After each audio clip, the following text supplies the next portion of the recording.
Hello दोस्तों, आज के इस नए एक्सप्लेनर में आपका बहुत बहुत स्वागत है। पिछले कुछ दिनों में आपने शायद व्हाट्सएप ग्रुप्स पर मैसेजेस देखे होंगे या न्यूज में सुना होगा कि अचानक से मार्केट धड़ाम से नीचे गिर गया। चारों तरफ एक अजीब सा पैनिक का माहौल बन गया था और इस सब की शुरुआत हुई पीएम मोदी की एक रीसेंट एडवाइजरी से। आम जनता से लेकर शेयर मार्केट के इन्वेस्टर्स तक सब थोड़े टेंशन में आ गए। पर टेंशन लेने की जरूरत नहीं है। आज इस डीप डाइव में हम बिल्कुल कामली और लॉजिकली इस एडवाइजरी के पीछे के सच को समझेंगे। तो चलिए बिना किसी डर के सीधे फैक्ट्स पर फोकस करते हैं। Okay, let's dive into this. आज का हमारा रोड मैप बिल्कुल क्लियर है।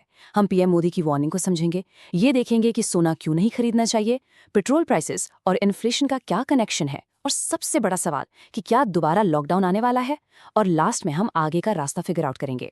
तो चलिए शुरू करते हैं पहले हिस्से से, पीएम मोदी की वार्निंग, डिकोडिंग दी एडवाइजरी। उनके रीसेंट एड्रेस में जब कुछ स्पेसिफिक बातें बोली गईं तो लोगों ने अपने अपने हिसाब से उसका मतलब निकालना शुरू कर दिया।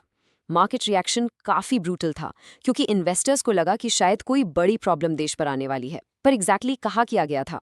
बेसिकली उन्होंने 6 बातें हाईलाइट की। पहला कि जहां तक हो सके वर्क फ्रॉम होम यानी WFH करिए। दूसरा, 1 साल तक सोना मत खरीदिए। तीसरा, अननेसेसरीली पेट्रोल और डीजल का यूज़ कम कीजिए। चौथा, फॉरेन ट्रैवल अवॉइड कीजिए। पांचवा, ज्यादा से ज्यादा इंडियन मेड प्रोडक्ट्स खरीदिए। और छठा, जल्दी से जल्दी EVs यानी इलेक्ट्रिक व्हीकल्स पर शिफ्ट हो जाइए। अब नेचुरली ऊपर से देखने में ये बस एक सिंपल लाइफस्टाइल एडवाइस लग सकती है या कुछ लोगों को ये बहुत रैंडम बातें लग सकती हैं, पर ट्रस्ट मी यार, ये सारे पॉइंट्स एक इनविजिबल धागे से जुड़े हुए हैं और इन सबका गोल एक ही है, हमारी कंट्री की मैक्रो इकोनॉमी को स्ट्रांग और मजबूत रखना। अब आते हैं हमारे दूसरे हिस्से पर, सोना क्यों नहीं खरीदें, द गोल्ड पैराडॉक्स। अब हम शिफ्ट करते हैं उस पॉइंट पर जिसने सबसे ज्यादा आईब्रोज रेज किए। भाई, इंडिया में तो शादियों का सीजन चल रहा है और बिना सोने के यहाँ शादी कैसी हो सकती है? दूल्हा भले ही मंडप में थोड़ा लेट पहुंचे पर ज्वेलरी टाइम पर आनी चाहिए, राइट? ऐसे माहौल में सरकार अचानक से ये क्यों कह रही है कि 1 साल तक गोल्ड से दूर रहो? क्योंकि भारत में इतना सोना होने के बावजूद हम बाहर से इंपोर्ट क्यों करते हैं? दोस्तों, हमारी हिस्ट्री हमें बताती है कि भारत सोने की चिड़िया था और सच मानिए आज भी है। हमारे मंदिरों में, पूर्वजों के वॉल्स में, तिजोरियों में इतना सोना हिडन है जिसका शायद ही कोई हिसाब हो। लेकिन प्रॉब्लम यह है कि लोग उसको निकालकर मार्केट में इजीली लाते नहीं हैं। तो जब शादियों के सीजन में या एज एन इन्वेस्टमेंट अचानक से गोल्ड की डिमांड बढ़ती है तो हमारी इकोनॉमी को मैसिवली बाहर के देशों से इंपोर्ट करना पड़ता है। और ये ब्रिलियंटली इलिस्ट्रेट्स करता है हमारी इकोनॉमी का एक खतरनाक डोमिनो इफेक्ट। एक बार आप इस चेन रिएक्शन को ध्यान से समझिए। हम और आप मार्केट जाकर अपने लिए फिजिकल गोल्ड खरीदते हैं।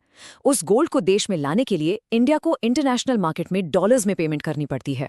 अब लॉजिकली जितना ज्यादा डॉलर देश से बाहर जाएगा, हमारे अपने फॉरेन एक्सचेंज रिजर्व्स उतने ही ड्रॉप होंगे और हमारा रुपी कमजोर होगा, जो कि ऑलरेडी 90 के मार्क की तरफ जा रहा है। और ये थोड़ी टेंशन की बात जरूर है। इसका नेट रिजल्ट ये होता है कि हमारा ट्रेड डेफिसिट वाइडन होता जाता है, यानी हम बाहर कुछ बेच कम रहे हैं पर इंपोर्ट पे ज्यादा खर्चा कर रहे हैं। अगर आप हिस्ट्री देखेंगे तो 1991 के इकोनॉमिक क्राइसिस को कोई नहीं भूल सकता। उस वक्त हालात इतने खराब हो गए थे, इंडिया के फॉरेन एक्सचेंज रिजर्व्स इतने गिर गए थे कि हमें इंटरनेशनल लोन लेने के लिए अपना लिटरली फिजिकल गोल्ड गिरवी रखना पड़ा था। गोल्ड फॉरेन एक्सचेंज का एक बहुत ही क्रूशियल बैकअप होता है। आज सिचुएशन उतनी बुरी बिल्कुल नहीं है, पर स्ट्रैटेजी यही है कि अपने डॉलर्स और रिजर्व्स को वाइजली बचाकर रखा जाए और फालतू इंपोर्ट्स पर उसको वेस्ट ना किया जाए। चलिए अब देखते हैं तीसरा मुद्दा, पेट्रोल प्राइसेस और inflation, the commute cost. Gold के साथ एक इंटरेस्टिंग लॉजिक के बाद अब आप ऑटोमेटिकली कनेक्ट कर पाएंगे कि गवर्नमेंट आखिर वर्क फ्रॉम होम को इतना प्रमोट क्यों कर रही है। आजकल एक रूमर आग की तरह फैल रहा है कि शायद 15 मई के आसपास पेट्रोल के दाम 120 रुपए पर लीटर तक टच कर सकते हैं। कुछ रिपोर्ट्स भी ये सजेस्ट कर रही हैं कि ऑयल कंपनीज इस वक्त काफ़ी प्रेशर में हैं। ऑलरेडी आप देखिए, कमर्शियल LPG सिलेंडर्स के दाम 3000 रुपए क्रॉस कर चुके हैं। अगर पेट्रोल और डीजल इतना तेजी से बढ़ता है तो दोस्तों उसका डायरेक्ट इम्पैक्ट हर एक चीज पर पड़ेगा, क्योंकि ट्रांसपोर्ट महंगा होगा तो सब्जी से लेकर क्लोथ्स और इलेक्ट्रॉनिक्स तक सब कुछ डायरेक्टली महंगा हो जाएगा। तो आखिर इसका सिंपल सोल्यूशन क्या निकलता है? इस लॉजिक को एकदम सिंपल टर्म्स में समझिए। Less commuting equals less petrol demand, which equals a lower import bill. जिस तरह कोविड के टाइम पर लोगों ने वर्क फ्रॉम होम किया था, अगर आज बिना किसी वायरस के डर के भी हम स्मार्ट बनकर थोड़ा WFH करें तो सड़कों पर नेचुरली ट्रैफिक कम होगा, पेट्रोल और डीजल का डेली कंजम्पशन ड्रॉप होगा, और जब कंजम्पशन ड्रॉप होगा तो गवर्नमेंट को बाहर से महंगा तेल कम खरीदना पड़ेगा, हमारा प्रेशियस डॉलर बाहर जाने से बचेगा। ये सिर्फ आपकी पर्सनल पॉकेट को ही नहीं बल्कि डायरेक्टली हमारे देश के इंपोर्ट बिल को कम करने में हेल्प करेगा। लेकिन बड़ा सवाल ये आता है कि ग्लोबल लेवल पर आखिर तेल इतना महंगा हो क्यों रहा है। चलिए बिल्कुल न्यूट्रली फैक्ट्स पर नजर डालते हैं। ये किसी एक कंट्री की इंटरनल गलती नहीं है। ग्लोबल ट्रेड राउट्स अभी पूरी तरह से डिसरप्ट चल रहे हैं। ग्लोबल क्रूड ऑयल प्राइसेस लगातार आसमान छू रहे हैं। पूरी दुनिया की सप्लाई चेन्स हाईली स्ट्रेस्ड हैं। और सबसे बड़ी बात, यूएसए, ईरान और इजराइल के बीच जो इंटेंस जियोपॉलिटिकल टेंशन्स चल रही हैं, उसकी वजह से ट्रांसपोर्ट और शिपिंग इंश्योरेंस बहुत महंगा हो गया है। इंडियन ऑयल कंपनीज को basically directly major losses face करने पड़ रहे हैं। तो गवर्नमेंट की स्ट्रैटेजी सिंपल है कि पहले से ही हमारी इंटरनल डिमांड कम कर दो ताकि आगे चलकर प्राइस हाइक का झटका पब्लिक को थोड़ा कम लगे। अब बढ़ते हैं चौथे और सबसे क्रिटिकल पॉइंट पर। क्या लॉकडाउन आने वाला है? Fact checking the panic. इन सारी बातों और थोड़ी टेंशन के बीच एक और मेजर रूमर ने जन्म ले लिया जिसने लोगों की रातों की नींद उड़ा दी। क्या सच में वापस लॉकडाउन आने वाला है? दोस्तों, let me reassure you 100% lockdown जैसी ऐसी कोई भी बात नहीं है। ग्राउंड रियलिटी बिल्कुल कंप्लीटली अलग है। So the crucial point is, आपको इन दोनों सिचुएशंस के बेसिक फर्क को ध्यान से समझना होगा। कोविड-19 का जो लॉकडाउन था वो एक एक्सट्रीम हेल्थ इमरजेंसी थी, फॉर्स्ड बाय स्प्रेडिंग डेडली वायरस। उस वक्त सबको घर में रखना हमारी मजबूरी थी, जान बचाने के लिए। पर ये जो करंट एडवाइजरी आई है, जैसे थोड़ा गोल्ड कम खरीदो या ईवीज यूज करो, ये एक प्योरली प्रिवेंटिव इकोनॉमिक स्ट्रैटेजी है। ये कोई स्ट्रिक्ट रूल, लॉ या कर्फ्यू बिल्कुल नहीं है। ये एक समझदार आगाह है कि भाई ग्लोबल सिचुएशन थोड़ी टाइट है, तो आइए मिलकर स्मार्टली अपनी इकोनॉमी को पहले से प्रोटेक्ट करें। इस सिचुएशन को हम एक और बहुत ही सिंपल एनालॉजी से समझते हैं। The economy is a wheel, when it stops it catches a cold. Government को बहुत अच्छे से पता है कि कोविड वाले लॉकडाउन ने इस कंट्री की इकोनॉमी की क्या हालत की थी। एक फोर्स्ड लॉकडाउन इस पूरे इकोनॉमिक पहिए को रोक देगा। इसीलिए वो सिर्फ वॉलंटरी और स्मार्ट एडजस्टमेंट्स की आपसे डिमांड कर रहे हैं। वो बिल्कुल नहीं चाहते कि बिजनेसेस फिर से रुकें या लोगों की जॉब्स जाएं। तो फिर आगे का रास्ता क्या है? Let's talk about India's strategic resilience.